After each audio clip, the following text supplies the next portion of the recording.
Welcome to Salaam Nerds Podcast. We do reviews and recaps of nerd culture, reality TV, and current events from this week. Yo, it's the Salaam Nerds. My name is Steve, aka Watch Me Deep, and I'm here with my boy Chad. We drop live episodes on YouTube on Sundays, Tuesdays, and Wednesdays at 10:30 p.m. Eastern. All episodes can also be found everywhere podcasts are found. Thank you to all our supporters. Please help us by subscribing and leaving a good review on Apple Podcasts and Spotify. Yo, Salaam Nerds. This is your boy Neebs, aka Watch with Neebs, and I am here with a very special guest. You know him from our Rings of Power episode, Swara. Welcome to the show. Hello. I'm glad to dive back into my other favorite fandom, DC, especially. Yeah.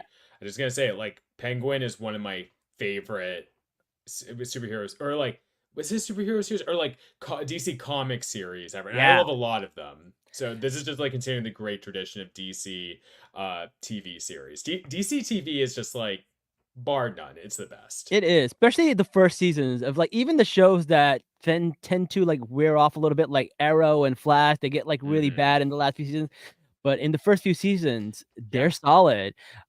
Every single DC show, I believe, I at one point loved. The only one that I feel like I loved throughout the entire way through, with no exception, is Stargirl. Surprisingly, I don't know if you've seen that. That is actually a really good show. I haven't actually watched it all the way through, but everything I hear about it, it's just that it's literally stellar. So yeah, surprisingly good. It's like such like a unknown superhero, and there's a lot of people in it that are like, you know, you just don't really know these characters.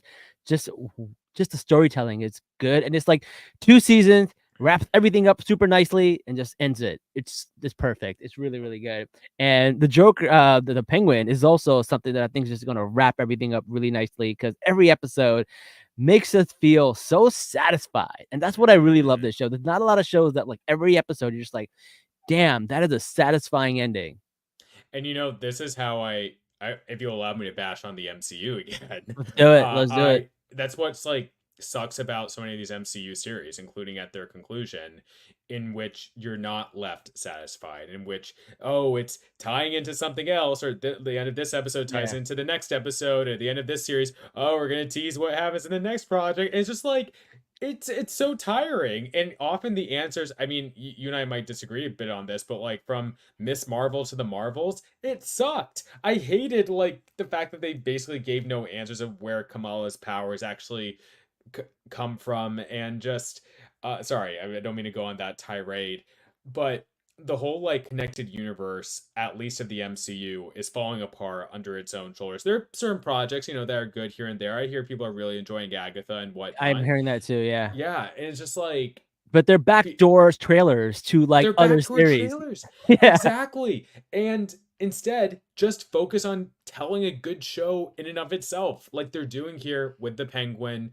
You know, they're saying it's only a limited series. And you know what? Maybe it should be. Maybe it should just be this 1 season show, because it's magnificent each episode. You know, some are better than the others. But I think overall it's a magnificent series. It should just stand on its own. Yeah. And that goes a much further way than just trying to create content, which, you know, is like what effectively Disney is doing, and has effectively, in my opinion, franchised a lot of these series to death. I mean, I'm sorry to say.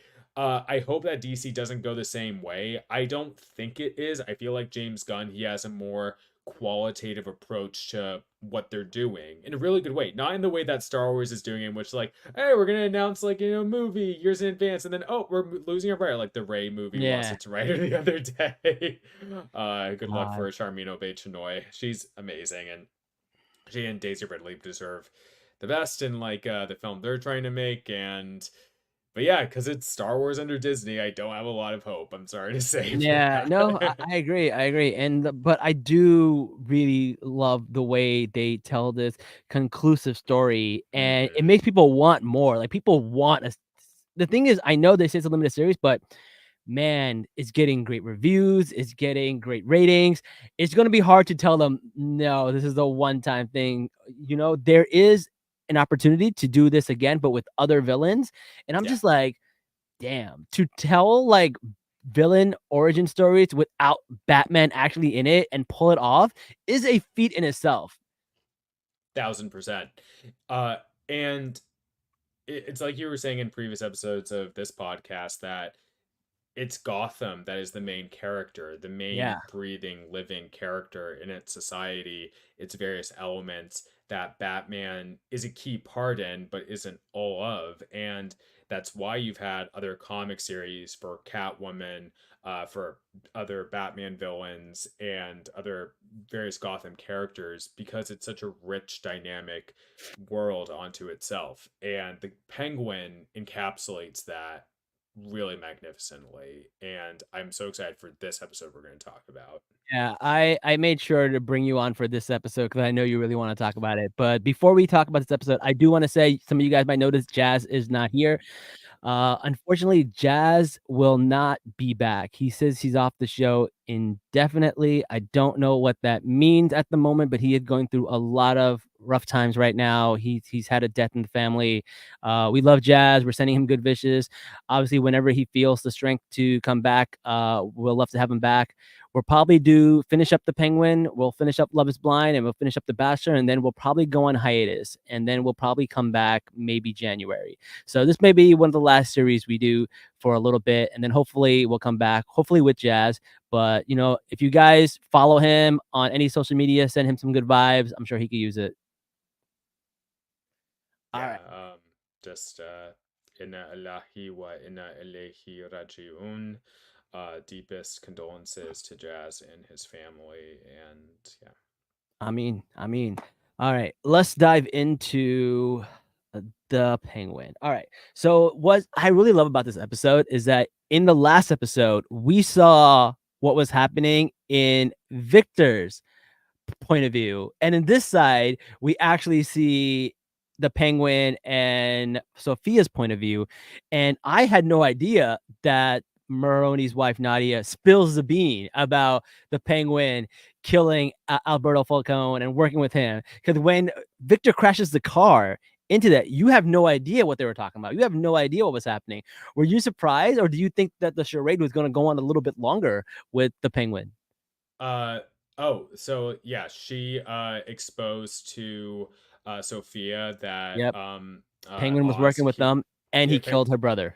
and then he killed her brother. Okay. Oh, somehow I missed that. Oh, you missed Actually, that? Yeah, yeah, I because missed that like brief thing. It was such a chaotic scene, it but is a yeah, chaotic scene. yeah. No, Yeah, but like that's fascinating. I mean, obviously, like increases Sophia's animus towards Oz, rightfully so. yeah. And but can I just say, Iranian legend Shora Agdashlu, She's Persian so good. queen, just amazing.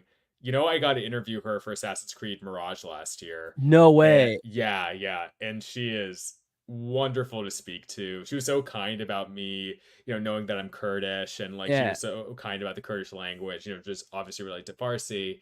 And it was just like it was she's wonderful. She's amazing. And just like a killer actress, and that voice, that beautiful, like, and on this show as well, to see her with her husband, who's played by iconic DC actor Clancy Brown, yeah, also Mr. Krabs, like iconic voice actor, um and to see them both speaking in Farsi, yeah, that was amazing. And like my fiance is Persian, and like we have a lot yeah, of Persian and Iranian friends, so I'll often hear yeah, Farsi around. And I just like, for that cultural like touch, that yeah, significance, that you have this white, ostensibly Italian man yeah, learn Farsi yeah, with his wife and kids. It's like, that's beautiful. That's wonderful. That's amazing representation right there. And even though I do wish we had more of Nadia Moroni in these episodes, I just still, especially with someone like Shohre, yeah, like that is such an impact in and of itself. So that's like amazing, and just speaks to the sheer quality and care they put into this show. And just bless like showrunner Lauren LaFranc. She's amazing. and I'm listening to the Penguin podcast in Mhm. which they talk about all these various things, and it's just it's amazing. So much thought and care goes into this wonderful show. You know what I love about you? You have such attention to people's names. Not only do you, like, know all of them, but you pronounce them so, like, accurately. I love that. 'Cause I the first time I noticed it was in, like, the Rings of Power podcast that you did that I was listening to one day, and I was just Mm. like, "Damn, he is on point with all of these accents." And I really appreciate that about you, 'cause me, my Thank you. ADHD could never let me do that. I I can't even remember half my friends' names. I think I might have like OCD, and that Yeah, like lets me pay hyper attention. That keeps me hyper focused on like fandoms and stuff yeah. like that, and maybe languages too that I'm into. So thank you for that. I appreciate You know, I didn't know Jazz's name until 2 years into our friendship. that. You just knew him as I just Jazz. knew him as Jazz. I had no idea what his real name was. I mean, that is his name. Like, I mean, yeah, but otherwise, like, yeah, Mohammed Osman Jazz. Yeah, Wait, Ajaz, I think is what it is. Ajaz, Ajaz. Yeah, Yes, yeah, that's yeah. right. It's really funny, and I was like, "Yeah, I'm just really bad with names." But I first time I've seen her act was actually in 2002. I don't wanna be Mm. a hipster, but she was in the show 24, and Right. as Islamophobic as that show was, it came at a time where we were just like, "Oh, cool, this is so interesting." We'll take anything. We'll take anything, and to be fair, at the end of the episode, we found out that it was actually the president who was evil all along, so, like, shit, even though we were the bad guys for most of the season, at the end, at least you found out that the white man was behind it. I mean, aren't they always? Aren't they always? Alright, so, yeah, so we find out that, like, Victor comes in, crashes the car, probably kills his first person manslaughter-wise, and Mhm. then Oz comes in the car and he goes, "What about Sophia?" He goes, "Fuck Sophia." And then you're like, "Oh, wow, okay, Oz is very selfish." But now that we Mhm. know that Sophia learned everything, that makes a lot more sense. And then he gets away and he's like, "We're in it now. We're in it now."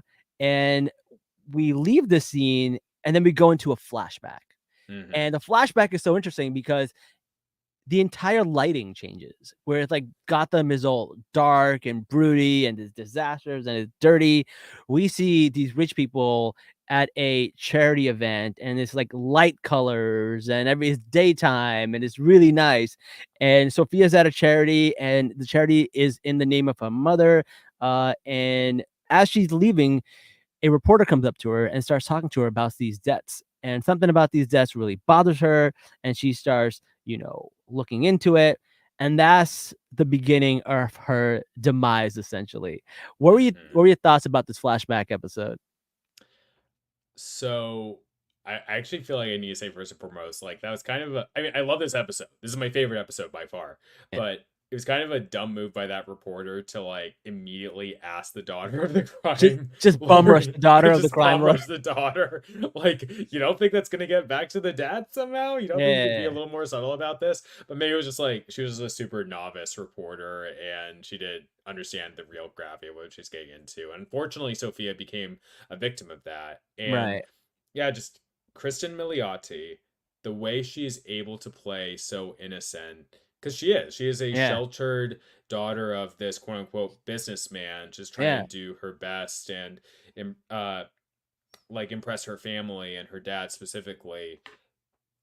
And but she also has morals, because Yeah. of I think it's because she has been so sheltered from the crime life that she has been able to keep her moral sense intact. And Right. thus when the reporter comes to her, it still nags at her later on to reach Yeah. out back again to understand, hey, I'm advocating here for women's rights.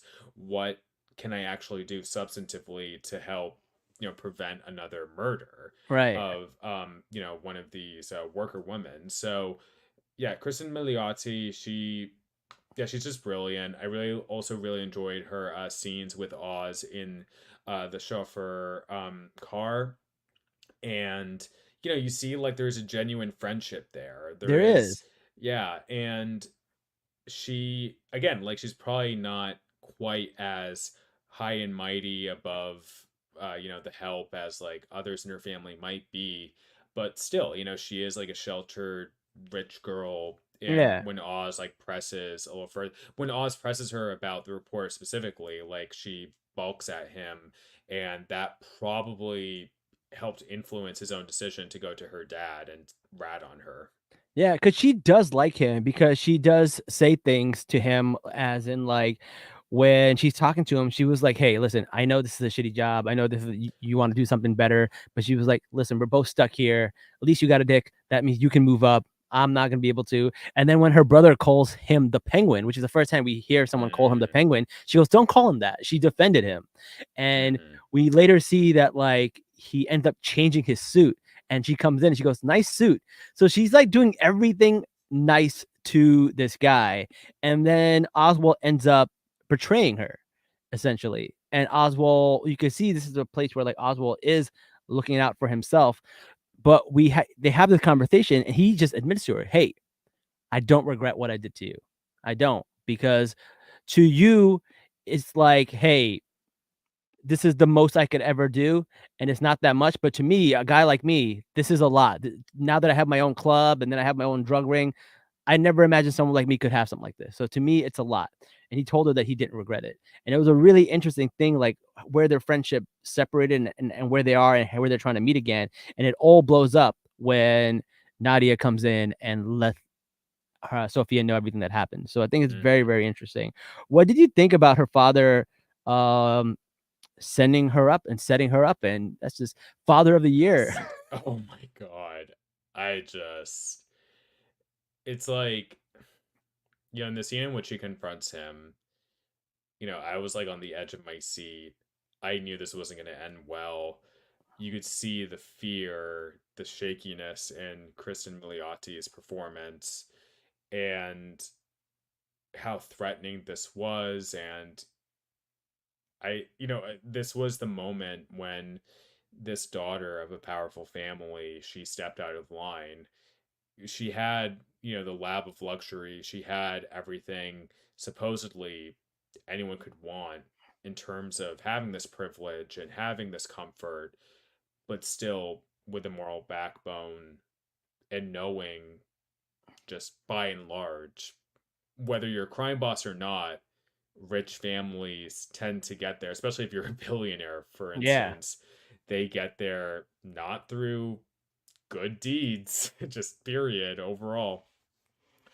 And for someone to question that, for someone to step out of line, it can be in a nuanced way, it can be in a marginal way that stirs up things, but won't, it'll get you disapproval, but but the more dangerous the situation, the more precarious the situation, that rocking the boat, the consequences of that grow and grow and grow. And we see an extreme example here. We, the audience, are able to piece together, like, oh, her father was involved in her mother's death. Right. And, eventually it's fully revealed that he did strangle her to death. I'm not sure. I'm Right. not sure I'm getting ahead of myself with that, but and then he did so to other women that work under him. So for Sophia to question about this, it was an incredibly brave thing to do, truly. Right. Knowing that she could face consequences, but she also did it with the understanding, like, hey, my dad still loves me, but that love, unfortunately, is extremely conditional. Right. And she suffers an unbelievable consequence that has her dad force, or like even just request, perhaps.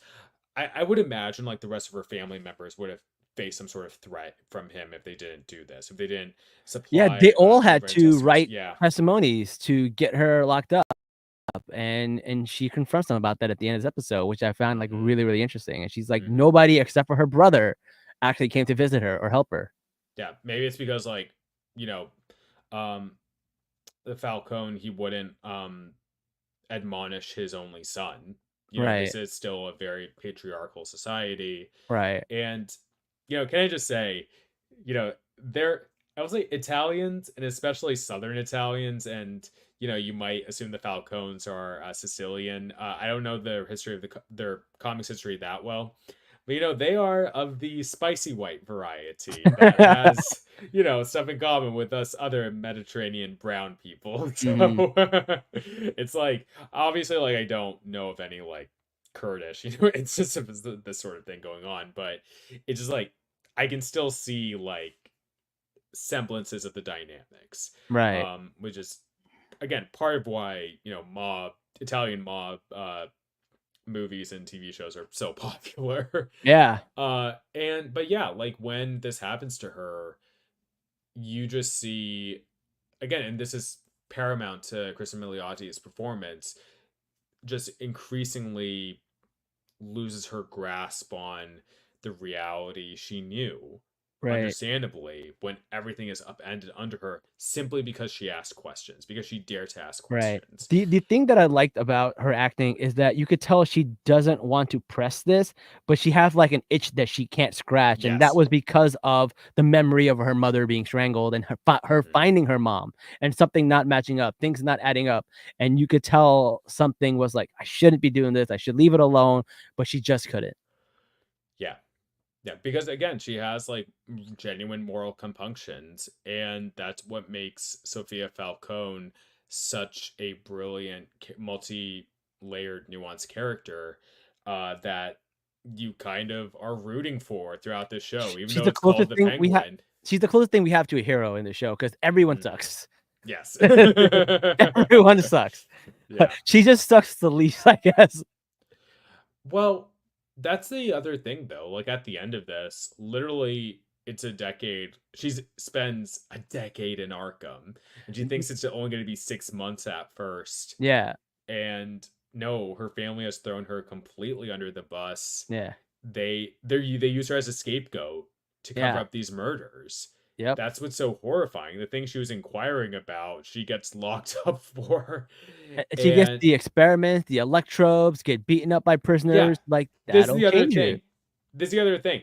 This episode solidified my position that Arkham Asylum needs to be shut down.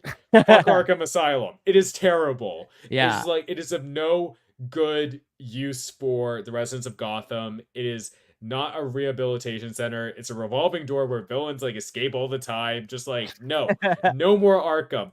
I'm so serious about this. I legitimately want a canon event in DC Comics where they dissolve Arkham. I think that would be a brilliant touch point for storytelling. I Yeah. think that it would leave the Bat family to deal with a whole set of issues in Gotham PD and maybe take a critical look at the our carceral systems like Yeah. that. I mean, I'm so serious. It's like people say like, oh, Batman's just a cop and like stuff like that. Yeah. But the thing is, like, what Batman mythos has done overall really well is show the deep corruption in the police force Yeah. that often does reflect And as it is in the in real the world. mayor's office, in the senator's Mhm. office, like, it's corrupt in so many layers, which is why sometimes I'm like, maybe Ra's al Ghul was right. Burn the Yeah. city to the ground and bring it back up to the ashes. Ra's al Ghul, who should be played by an Arab actor if they Yeah. ever do. Oh God, I really hope for Batman Brave and the Bold they have Arab actors for the Al Ghuls. Well, We yeah, need for it. sure. I just, yeah. But anyway, so like on like Arkham Asylum, it's a terrible place. It should Yeah. not exist. It is not helping any of these people. And yeah, Sophia Falcone, she is a victim in all of this. And Yeah. you can't blame her. Listen, it's like it's terrible, what she does to Magpie. Yeah. But at Shout the out to same time, Magpie. That's yeah, a cooler amazing Easter egg. actor. Yeah, Yeah. yeah. But at the same time, you understand why this happens. You understand why she questions reality all around her Yeah. and whether Magpie was acting as a spy for the doctors or something. It's terrible what happens to Magpie, but also like you're just like, hey, if I were put in this situation, how would I act? Like when I'm Right. completely innocent. It's yeah, it's like it's deeply compelling. It's not to say, of like that Sophia, she is a good, morally good or morally bad character. She's a very complex character that has so much put through her. And Yeah. again, Kristen Milioti, her performance, she Yeah. deserves an Emmy. Yeah. Period. It's just absolutely remarkable what she does in this episode and throughout the Yeah. series. Yeah, and in the next scene, after we go from the flashback, she's in the room with her psychologist, Dr. Rush, and she has this like, he basically saved her at the end when the Maronis left, and she wakes up in his house, and she has this little monologue where she talks about like being reborn and men always lying to her, and she's like, "Hey, I'm not broken. I'm not sick. The world is."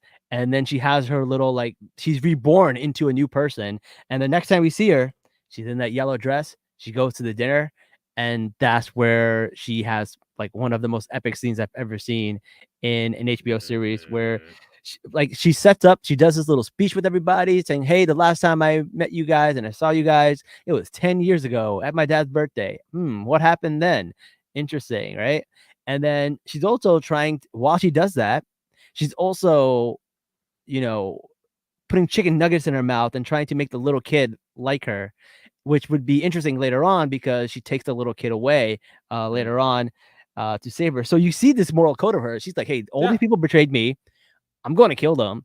Yeah. This little girl didn't do anything. I have to go Mhm. out of my way to save this little girl." Although, like, who knows? This little girl might have a Kill Bill moment where she want to grow up and like But when she finds out what happened. But still, but you know what the thing is? It's like I could very well see through Sophia's reasoning of like killing all the adult members of her family that she's saving her niece in a mm, way because she doesn't want what happened to her to happen to her niece. yeah, It could happen with one of these fuckers, you know? right, yeah. Yeah. No, that's very true. That's very true. Uh, but she did leave Johnny alive, Hmm. which really shows like how much foresight she has because she's like, I still need Johnny. Somehow left his window open so that he didn't die. But it's also like important to remember that Johnny is her mom's brother.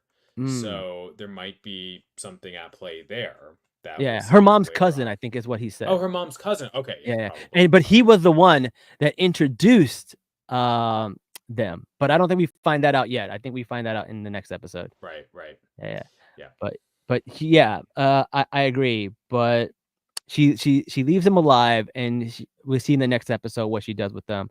But it really is a great episode, and I love the scene with, like, Carmine Falcone. He's inside his house with sunglasses like a weirdo, Mhm. and it's just so menacing when he talks to Yeah. her, and I just think the whole thing was done so well, and when she is in this, like, yellow dress, she has her makeup in a certain way, she has her hair in a certain way, and if you read the comics, like, I don't know what they do, but, like, they make her hair look exactly like the comics, which Oh, isn't wow. a natural way to, like, do your hair because some of her hair just, like, sticks out a little wild like this.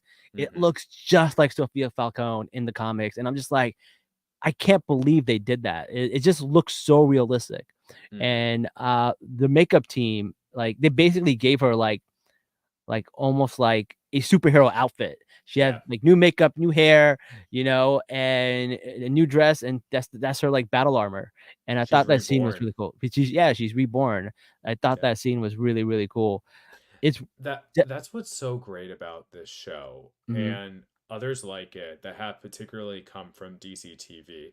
Like this Doom Patrol and others, or a few others at least, that takes its material, its source material seriously. Yeah. And also, and again, they talk about this on the Penguin podcast. They focus on making it palatable to audiences outside of comic book readers, but in a different way than, say, the MCU might, Mm. because it maintains the core of some of these absurdities or but along with that, the core of the drama that's driving these various characters, the core of the issues that's affecting Gotham. Yeah. And this is what Matt Reeves did so well in The Batman, particularly.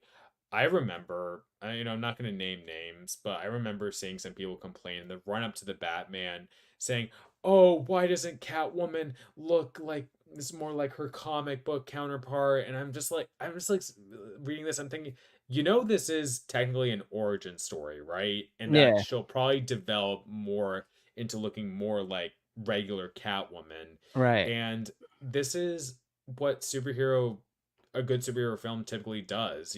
For example, Spider-Man or Spider-Man 2, those films showed what it would be like for Spider-Man to take place in the real world, but still being very comic accurate. And I feel like, yeah, not to bash on the MCU again, but I feel like what the MCU has done is try to do remixes stemming off of, this is an absurd thing taking place against the backdrop of our reality, but we're not even going to really fully honor the source material, and we're not going to um align with what some of these character motivations are. That's Yeah, just my opinion. But in DC, on the DC side, and certainly DC has had mixed success, but with the amount of swings they've taken, they've hit some real home runs. And the Penguin and the Batman, in my opinion, are absolute home runs. And hmm, that's to the testament to the ability of Matt Reeves in creating this magnificent universe. right. Along with that, I think you mentioned it in your last episode with Frankie, um, the new animated series Batman Caped Oh Crusader, yeah, another home run so that's good. so good, taking inspiration from the 90s animated series, but still standing out on its own. Yeah, And again, it just like, it allows, what these DC series allow to happen is a growth into the absurdity of the comics that we love so much. And I feel like we can see this in the Penguin yeah, as well. It's just done so well. I really love this series. I'm a big DC fan. Again, they yeah. don't like do everything perfectly. I'm not gonna like pretend that, but yeah, this is an absolute home run. That again, it's just to keep like talking about how great the series is, showing the corruption of the city, Yeah, showing like why people are driven to do the things they do, exactly. such as Victor's character or Yeah, Sophia's character, and giving that, like what we see with Sophia is a woman, of a daughter of a family who is victimized effectively by very violent patriarchy. right.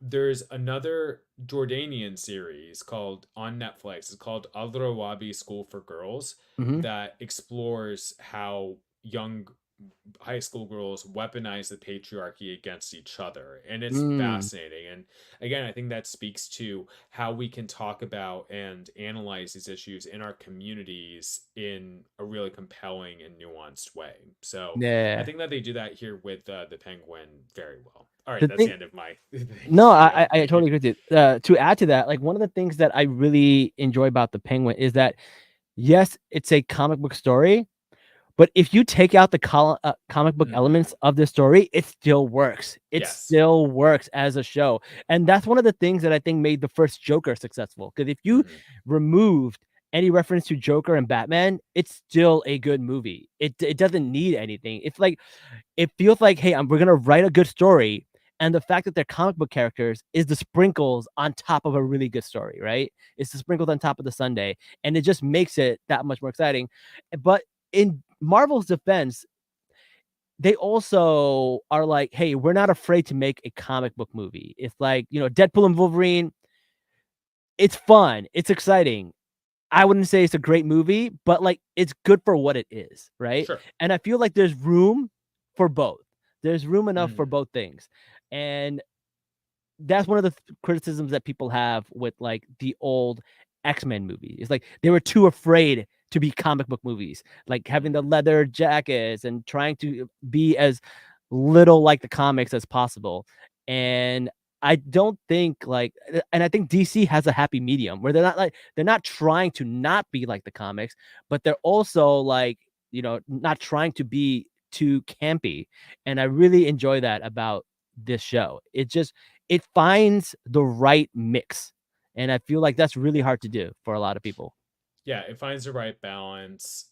It can certainly be hard, I really just think it has to be about being driven by characters, letting your characters drive the plot, and staying true to who these characters are from the comics. Yeah. And it's interesting, how they do that with Oz Cobb because, or Oswald Cobblepot, whatever you want to say, like, because I do still recognize him as the same character, even if his origins might be different. Right. I recognize that same ambition. I recognize that same insecurity. I recognize that same just nastiness of spirit we Yeah. often get from the Penguin. Like the Penguin in this and the Penguin in Batman Caped Crusader, even though they appear wildly different, including like Yeah. being different genders, Right. they still, I see them as the same core character. And Yeah. that is, again, so what's the word I'm looking for? Tantamount, I think, to Matt Reeves' conception of these characters. Here's a topic that might be a little controversial. I'm very curious Mhm. about what you would say about this. Sure. So, here's the thing.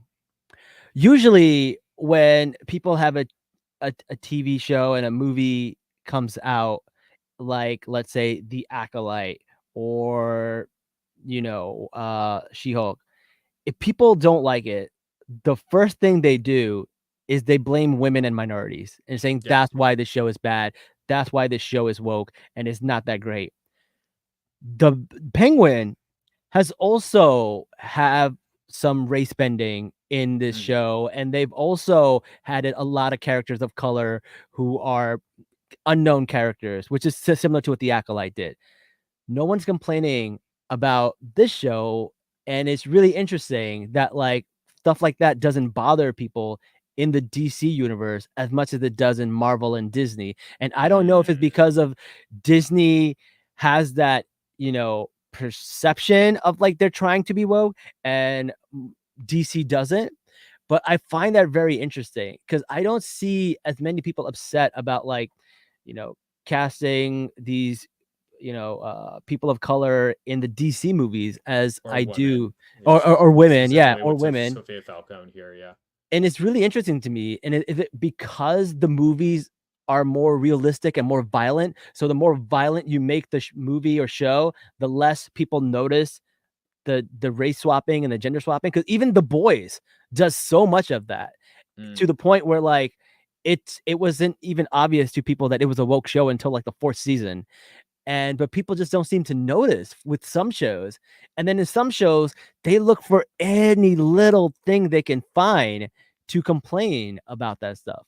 And it's really like the Marvels isn't woke at all. It just has women in it. Right. But like people still find something to complain about. But for DC and like stuff like HBO and stuff like The Boys, people don't seem to complain as much. I don't hear as much noise. And I'm really Mhm. curious why that is. Well, that's a really good question. I love The Acolyte. You know that Yeah. I was a constant defender of that show. I was often just Star Wars fandom And tends I'm to not be saying this has terrible. to do with the Like quality of the show. I'm saying it more has to it's do the with the quality. fandoms, yeah. Yeah, it's the fandoms. Yeah, I don't know exactly what it is. I I feel as though DC and Marvel have been roughly equally diverse. Mhm. Although, I will say I think DC has had more inclusive series, like TV series. Yeah. And often when you look at something like Young Justice, Justice Yeah. League Legends of series, Tomorrow. animated Legends of series, Tomorrow. Legends of Tomorrow, one of my faves of all Yeah. time. Um, all very diverse shows. Mhm. Um, DC, I don't know, it's just like done a, obviously it has its like gaps here and there, but I've personally felt always like DC has done a really great job of being very naturally inclusive. Yeah. Obviously, with Marvel, the clearest standout is Miss Marvel, Right. who is like my favorite Marvel character other than Spider Man, like both Spider Men. I I'm really not sure what it is. Cuz like Maybe it's just because like sorry, yeah. that DC has had more time with these various diverse characters. Mm, And because of the nature of the DC multiverse, yeah. the multiverse enables so much diverse, both in terms of like type of storytelling and also characters being used. Yeah, that type of diverse storytelling. And with Marvel, with Star Wars, everything is so streamlined. Everything is just one strain, just one united timeline. Yeah. And perhaps people are somehow more precious about, like, the racists and sexists and homophobes are more precious about that than they are like towards anything across. Maybe that's it. Maybe it's because the DC multiverse allows them to just enjoy, like, choose your own adventure sort of thing. If you Yeah. want, like, a less, apparently less diverse thing, there's another, comic series you could you read or something. I don't know. I'm probably not explaining this that well, but okay. How about I say it like this: the variety of DC multiverse has allowed everyone to find their own, most people to find their own lane. I Mm, think that might be the answer. that might be it too. I also think that a little bit has to do with um just the fact that DC just doesn't have like, I don't know, as much success as Marvel does. So it's like trendier to shit on Disney and Marvel than it is to do that. It's like bandwagon kind of, right? Like it's like, Could hey, be. I make content about how woke Disney is, and it gets a lot of views. And if you make Hmm. woke content about DC, no one really cares about what's happening with DC. The DCU doesn't really exist, and it doesn't have as much engagement. Yeah, So maybe it feels like not as much people are talking about it because those things don't get as much engagement. I will say though, unfortunately, in CW DCTV, um, actress Candice Patton, who Oh yeah, played that was bad. Iris West, yeah, Yeah, I remember that. um, for playing, Iris West as a black woman. Additionally, I think Javicia Leslie, she got hate and blowback when she came in as the new Batwoman, even though like Yeah, her 2 seasons were really well received overall, although they did cancel Batwoman, unfortunately. But that's like, there's a lot of anti-blackness there. One could, there are genuine criticisms one could have of like how Iris could be written here or there, yeah. but by and large, that was not what was animating so many of these inordinate criticisms of Candace and Iris, who is a great But actress, great character, and like deserves so much. I will say, deserves so much better later yeah. on in the show in the writing, Oh especially yeah. with Team Flash. Like I Yeah. have Yeah. like, just I don't do get me agree. started on that. But I But do yeah, feel like the CW also became trendy to hate on after a true, while, right? true. Whereas like Commissioner Gordon, they race swapped him, and no one complained. They were like, Jeffrey Wright, oh shit, yeah, let's do it, right? Hmm. So and the I'm thing sure is like, some people complained though. yeah, I'm Some sure some people, but anti-black it never racists got like complained. traction. It's what I'm saying. Right, right. Like for example, the Maronis, crime family, very well known in the comics, changing them to Persian, and Well, like, only the wife and kids though. which is like, Not. yeah, but majority of the army, his like gang was Persian. They said Oh, that right, in right. That's right. Yeah. right. No, So but that's awesome. That's great. that's I'm. amazing. No Yeah. one's mad about it though, which is really Hmm. interesting. I just find it fascinating what people decide to get mad about and what they don't decide to get mad about. I just find that so weird because some of it is so just like arbitrary. Hmm. Yeah. Yeah, But like something that is like really uniting, Penguin DC fandom right now is Sofia Falcone, yeah, played by Kristen Milioti. She is just absolutely incredible. She's such a gifted actress and singer. The first time I saw her wait, she's in a what? singer? Yeah, she sings really well. Yeah, did you Hmm. ever watch her sing it?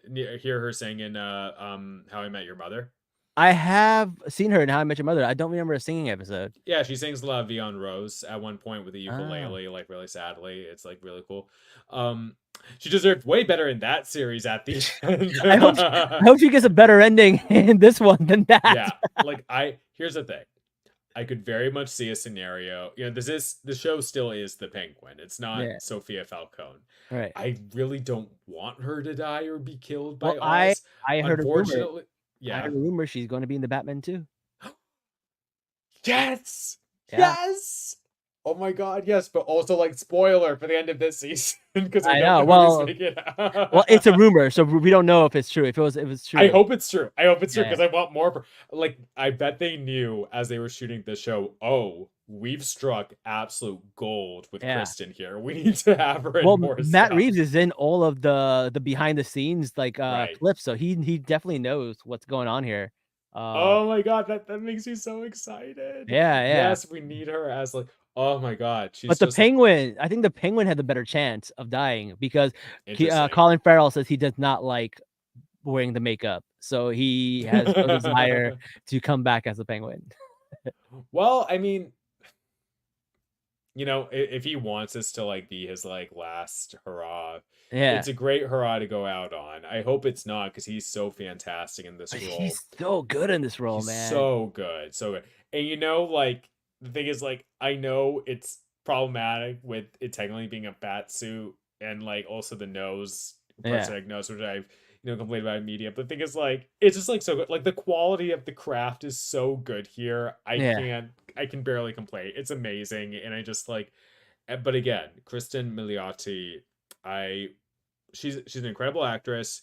The first time I saw her was actually in 30 Rock when she Mm, played Liz Lemon hired a new female staff writer, and she was thinking like she'd be this like really cool, edgy like woman. Really she's just like um someone who presents herself as like a for lack of a better term, kind of a bimbo. yeah, And did you remember that episode? yeah. I do remember that episode. Yeah, and then in the end, it's revealed like, oh, she's only acting like this because like her husband is her ex-husband's out to get her, and Yes, I like, remember that. and Liz Lemon actually hates women because she ever exposed to her, and just I like do remember that it's episode. That's hilarious. No, but like again, and that and How I Met Your Mother and elsewhere, like Kristen Milioti, she She has was so in much the range. Black Mirror episode too. I don't know if you've seen that.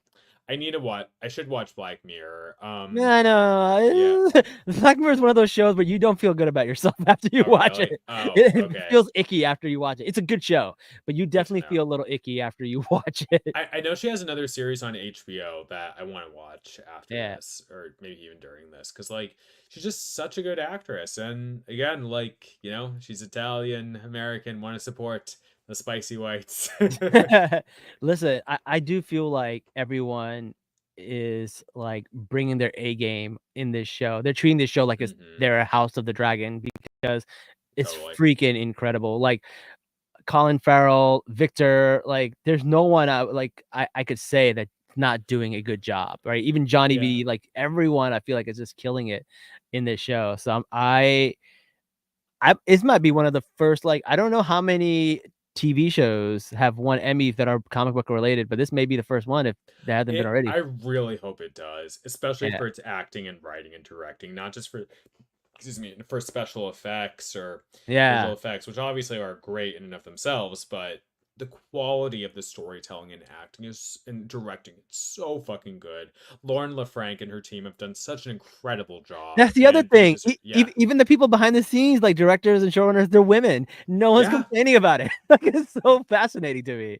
Yeah, and this is just so centers women, and created a whole new character who's Afro Latino, played by Renzi Feliz. By the way, Yeah. you know what he was in? He was the voice of Camillo in Yeah. In Encanto. Encanto. Yeah, yeah, which is Yeah. great. And no, he's also a phenomenal performer, Yeah. and just watching his episode 3, that was like heartbreaking and compelling, and even though he's on a um like treasonous path, Yeah. that you just can't help but watch because he's such a good character. And I do love that they create a new character who could be applied for it in the comics, because this is how DC are like, because the thing about DC and Marvel, they are primarily comics companies, but with their series and films, they can in a really great way. And DC has been so good at this. Harley Quinn and Renee Montoya, they originated in Batman the Animated Series, Yeah. and then they got incorporated into the comics. So Harley Quinn. Yeah. yeah, so like Victor himself, I would love to see him in the comics and for him to live on as a character. Yeah. And DC's always, again, by virtue of the DC multiverse being so strong, it's Yeah. like that, not like, again, I complain about the MCU. Not like the MCU is trying to do the multiverse right now. do not do the multiverse like that. Do it Yeah. like DC. Just let it be a vehicle for various storytelling, or as James Gunn is saying now, Elseworlds. Like, Elseworld, right? yeah. I think that's So, just such a great way to go about it. just Yeah. allow variety of storytelling.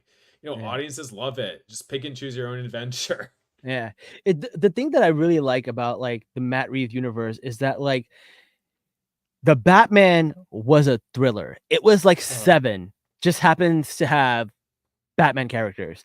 And this show is like a mob show. It's like a gangster, like The Sopranos, right? I mean, both take place in Jersey, so shout out to Jersey. But like exactly, and it just happens to have these characters that happen to be from this universe. And it's just a great way to tell a story, but also be like, hey, by the way, here's this universe that you're going to be, introduced to. And if they introduce us to like one villain every year in this fashion, I would not mind it if they're telling Yeah. stories like they're telling it right here. It would be incredible. I would love to see a Riddler series. I'd love to see. Oh, I would love. I would love to see a live action Harley Quinn series. I would like to see a live action deep dive into Poison Ivy and involving the Yes. spores and the mushrooms. Oh yeah, like in Willow series that she's doing right now for DC. Oh yeah, Yeah, so good, so good. that would be so We love you, good. Willow Wilson. Yeah. I yeah, like there's so much variety out there, and something like the animated Harley Quinn show, in my opinion, does it really well. Yeah. For all the valid critiques you could have of it, I will say, the depiction of the penguin in that one was not the best. And I don't even remember the penguin being in that one. Well, yeah, like so the penguin was never canonically Jewish, right? Oh, okay. And in the Harley Quinn show, they decided to make him Jewish. Oh, that's not a And good. That's yeah, with because of with the the bird nose. Yeah, just like No. that was I think they were trying to like have a joke at it. Perhaps some of the writers were Jewish, and I want to be generous, but it didn't land the best, very Oh no, understandably. that's Yeah. unfortunate. No, damn. Yeah.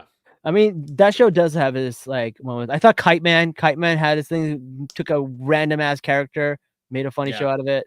That was also interesting. So yeah, I do like Yeah. that they're trying all these new things and they're cool. Superman and Lois still going strong. I gotta watch that. It's the last season. Oh my god, Superman, My Adventures with Superman. Oh, that's It's also the good. best. It's the best. Like again, DC it just has the ability for all these various universes of storytelling, and it's Yeah. great, and they're still constantly revered and they stand out. It's just because this is the avenue. We often have these conversations about studios and art and how studios often involve themselves in the creative process. Right. This is honestly, it may just be the perfect balance of, hey, with a multiverse, you can let creators do their own thing, Yeah. and you still make money for the studio. Everyone's happy as long as you pay the writers and actors and directors fairly. Yeah. And then, like 10 years down the line, if you wanted to do cameos and stuff, you can find some multiverse story, and it'll be a big payoff, like Deadpool and Wolverine and stuff. So, like, we can have everything if we just take our time with it. Just let creators do their thing. Yeah. At the end of the day. Yeah. All right. Well, listen, man. Great to have you on the show. Thank you so much for being here. I love having this conversation with you. You're practically our third host, by the way. Like, you've been on so many episodes. You're practically our third host. But I'd love to have you, especially with Jazz gone. I'd love to have you back. And let people know where they can find you. Yeah, y'all can find me online at Spider Swars. I've also started using Blue Sky more. It's actually quite pleasant, and apparently it's popping off a bit. So you might want to consider. What is that? Like a Twitter? So it was like from Jack Dorsey, his Twitter replacement after he sold it to Musk. So the thing is, like, it doesn't have anywhere near as many neo-Nazis. So that's very good. No, they all end up somewhere. Hopefully not. I mean, Twitter is like kind of accessible at this point. Yeah, but I'm at Spider Swars wherever on social media. I am a freelance writer for the New Era, but why though?